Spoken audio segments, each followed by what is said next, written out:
So, Yes. yes, so my research deals with the changing conditions and the diminishing networks of two of the very few German Jewish architects who, for different reasons, remained in Germany after 1933, and the interdependence between these modernist architects and their local Jewish community, in this case, the Breslau Jewish community. And I'm very grateful that Maria Luft spoke before me, so you'll have a good background to Breslau, and I think I'll touch a bit upon a subject as well.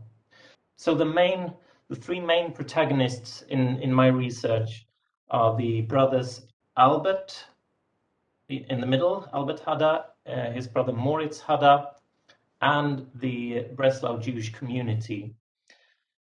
And this generation of the Hadda family, born in the 1880s, 1890s, they were a part of the sort of the Breslau Jewish bourgeoisie, and not without influence in the Jewish community. Oldest brother Sigmund, which you can see here, he was the head surgeon of the Jewish hospital in Breslau. Willi, he ran an old age home together with his wife Alice. Youngest sister Else, down here in the bottom, she was married to another architect, an artist, Heinrich Tischler, who was also the cousin of these five siblings. And I will also mention Albert's wife Berta, who played an important role in the Jewish community in the 1930s as an arts teacher at the Jewish school. So just a short background: the Hadda siblings, they grew up in a merchant family in the late 19th century, rural Silesia, and like many Jewish families in this period, they made a social journey and moved to Breslau for their higher education in well, before World War One. So the 1920s would be sort of their period to start their careers and to build their professional networks. And Albert, who was a trained architect and engineer, he started his career as a cabinet maker, and he founded the workshop Firma Gebrüder Hadda, the brothers Hadda, in, well, the last years of the First World War. And you can see Albert here with his brother Willi in the uniform, and the cousin Heinrich Tischler, and all of their employees. So this was a sort of a family business, and also there were two branches to this workshop, and the main branch was situated in a property owned by Albert's mother-in-law. So it was really a proper family business. But the commissions came from all over. For example, these two chairs were commissioned by the architect August Endel, who was at the time the director of the Breslau Art Academy. In 1929, Albert started working for Walter Gropius in his Berlin studio, and you can see Albert here on the left. They're studying plans of, they also, apart from houses, they also designed a car, actually, on which Albert also worked, but Albert mainly worked with furniture, designing furniture. Now, Moritz, he also started his career in a family constellation together with Wilhelm Ludwig Schlesinger, who was the brother-in-law to his older brother Sigmund. And Moritz's great breakthrough came in 1923 with this cubist facade that he designed for a Jewish businessman in Breslau. And he was very much recognized during the 1920s, both in magazines all over Germany, as well as all over Central Eastern Europe. As for example, in Hungary, we can see this magazine here is a Hungarian magazine, MA. And during the 1920s, he worked a lot with housing estates, Siedlungen, mainly in Breslau. This is one of his Siedlung houses. And his sort of the high point of his career was in 1929 when he took part in the Deutsche Werkbund exhibition Wohnung und Werkraum in Breslau in 1929. So, in 1933, Propaganda Minister Goebbels signed a law that forced all practitioners of cultural professions to be members of a Reichskulturkammer. And about a year later, in November 1930, did I say 30? I said November 1933, the law was signed. And in November 1934, the Hadda brothers received letters that they were not welcome as members in the Reichskammer der Bildenden Künste. And this meant the Jewish architects were mainly not welcome because of paragraph number 10 in the statutes, which basically meant that they were considered to be unreliable. And thus, in effect, they were under a professional ban. They couldn't work as architects. They couldn't sign drawings as architects. And I'm not really sure how many of these architects actually appealed their professional ban, but Albert did. About a month later, he wrote this letter of appeal, which I think shows some self-assertion on his part. But to no avail, he was still banned as an architect in Germany. So this meant that the networks the Haddas had built during the 1920s were now suddenly narrowed down from encompassing large parts of Eastern Germany and Central Europe to just being in their local Jewish community. So, could the expertise of these modernist architects be of use to the Jewish community in the times of distress in the 1930s, and vice versa? Could the Jewish community contribute to the development of these two modernist architects? So I have focused on three main areas where I can where I found sort of an interdependence between the Hadda brothers and the Breslau Jewish community during the years of Nazi reign. And firstly, the area of learning in the sense of educating, and also in the sense of providing spaces for learning. And I have chosen as an example the Jewish school, which Maria Luft mentioned. And the next area is the area of living, both in the sense of providing spaces to live in and providing opportunities to make a living. And lastly, the question of belonging, of negotiating one's cultural, religious, and national identities. So the Breslau Jewish community, they continued to commission building works up until about 1938. And the Jewish public was also urged through the community newspaper to employ Jewish architects and Jewish craftsmen, as you can see from these two newspaper clippings. And this is Albert's workbook, and as you can see, he worked as a Werklehrer, as a crafts teacher in the Jewish school from 1935 and onwards, and the book was closed in June 1942, which is also, I think, the sort of the ultimate date of community organized Jewish cultural life. So in June 1942, there were no more education, no more community organized cultural life. This is the Jewish school in Redigerplatz in southwestern Breslau. The school building was designed as an orphanage in 1908 by the brothers Richard and Paul Ehrlich. They were two of the most influential Jewish architects in Breslau in the early 20th century. And later the Jewish school moved into this building.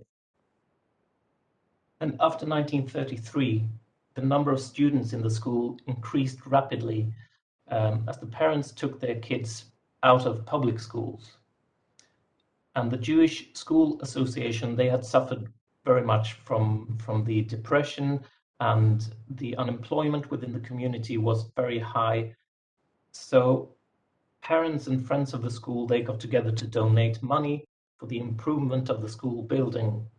And Albert Hadda, who had worked for the community since he lost his job in 1932, mostly as an advisor on issues regarding their buildings, he initiated a metal workshop in the school in 1933.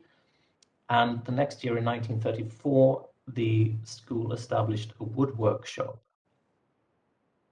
And Albert's wife, Berta, she started working as an arts teacher in the school in 1933. And by the next year, she curated the first student exhibition at the school. And this was to become a tradition for the coming years, these student exhibitions. And the following year, 1935, Albert took over as crafts teacher at the school when the former crafts teacher emigrated to Palestine. And together, the Hadda couple would set up student exhibitions each year until the last one in 1938. And we can see from these photos of the exhibitions that the Haddas sort of brought their modernist ideas of art and typography, but also the ideas of integrating practical and theoretical knowledge. These exhibitions had themes, and the themes were often biblical or Zionist.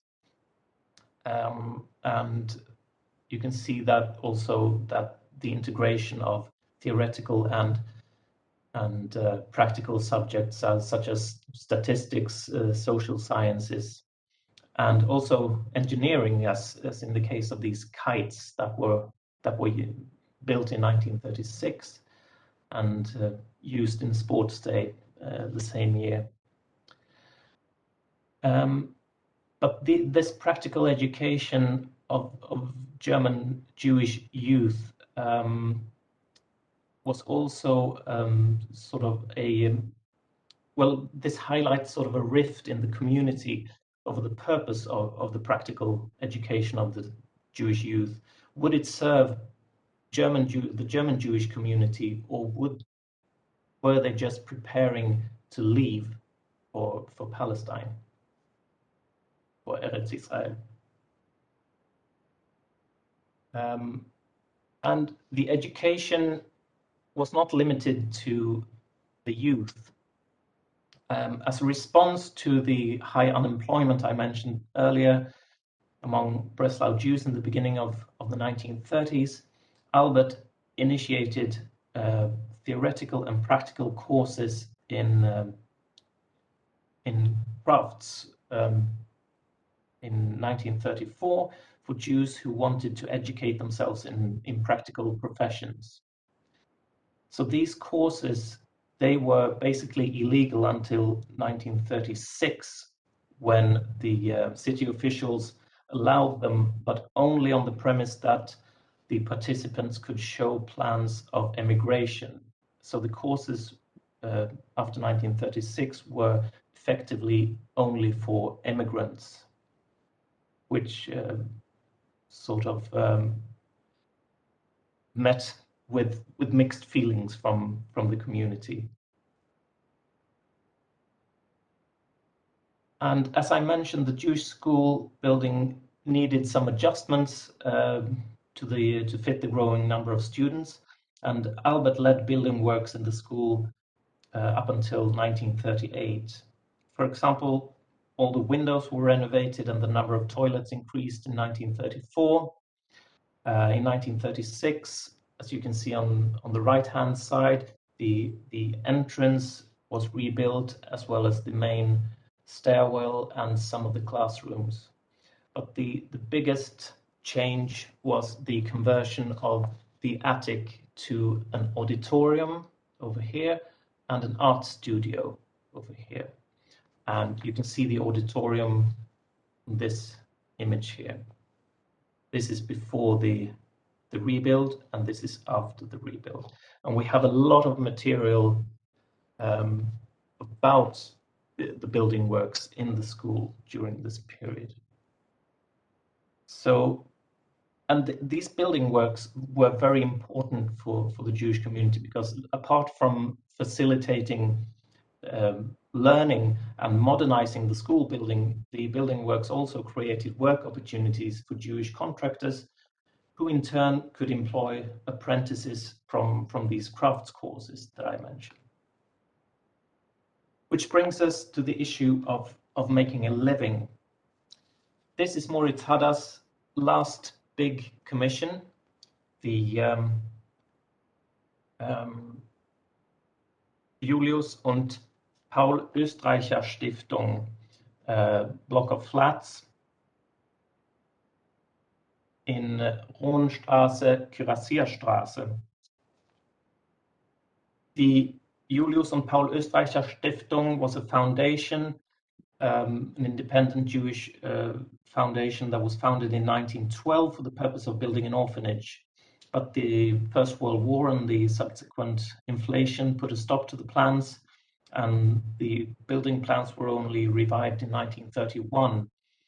But then the need for an orphanage was not that great, but the need for affordable and modern housing for large families and wounded soldiers from the First World War was more pressing. So the statutes of the foundation were changed for this purpose, and the other expressed purpose to start building these houses were to create work opportunities.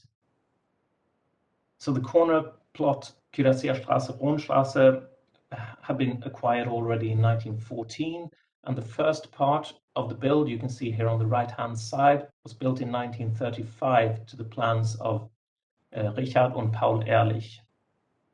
And in 1937, the next leg was being built. Moritz Hadda won a competition in 1937, and the house in the corner was built based, and his design was based on three main points: flexibility or multifunctionality, health and hygiene and recreation, and a very modernist point that the dwelling should serve the people who lived in it. So as you can see here, each color is one flat, and each flat had one of these Wohnküchen, so which is basically a living room with an alcove for the kitchen, which meant that it multi-use of this room, and you have the heat from the stove to heat your living area. He chose the materials to be easy to clean. Each flat had a bathroom. They had access to balconies, to communal gardens, and these houses and these flats were very well received.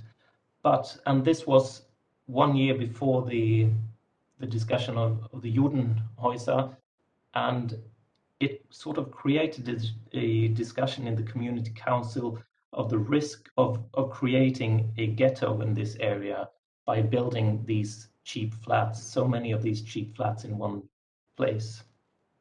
And this was also later regarded as a Judenhaus.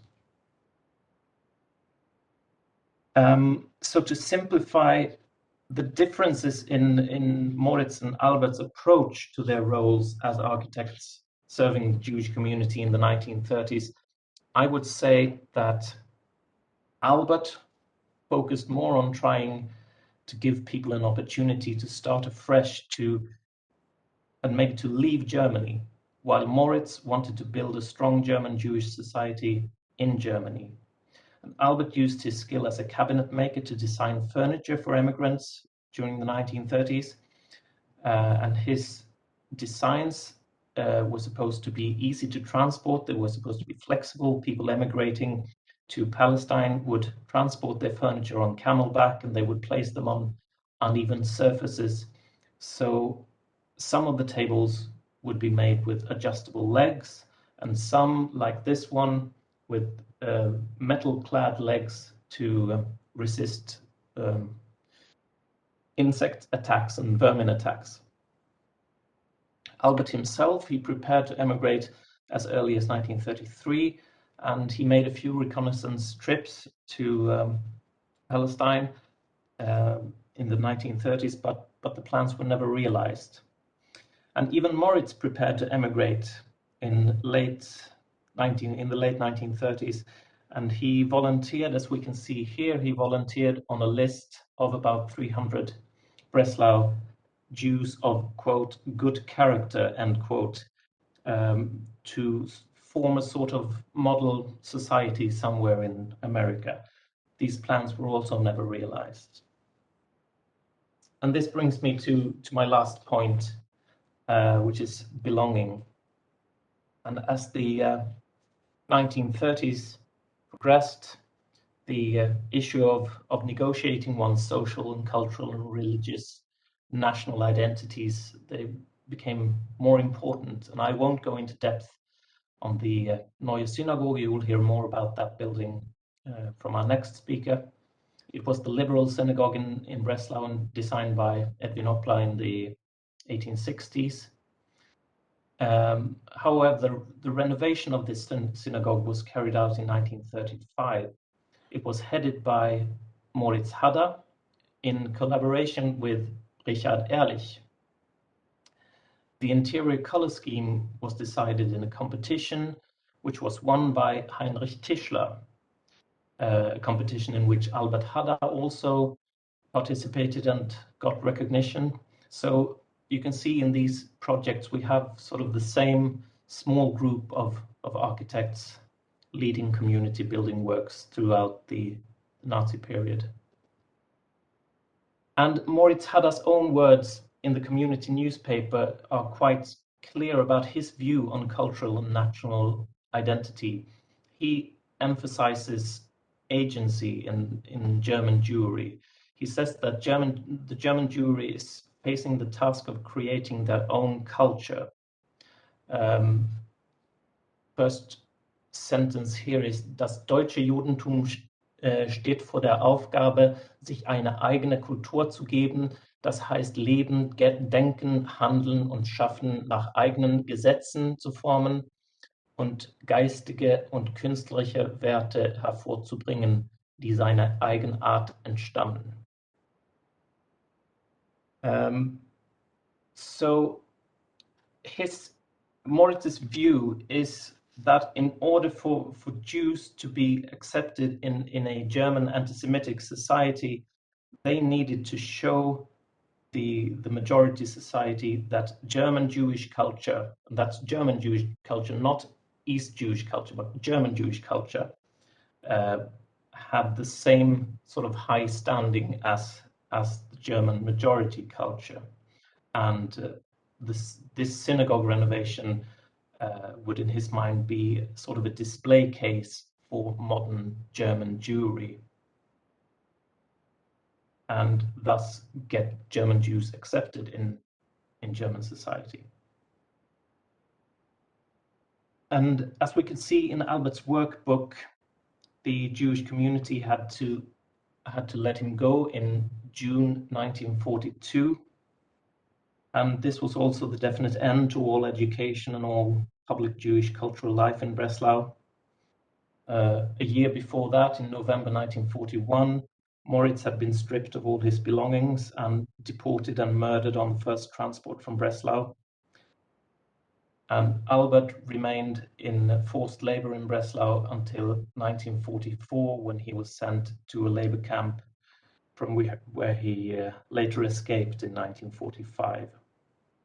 And So to conclude, we can see a clear interdependence between the Breslau Jewish community and its remaining Jewish architects in the 1930s.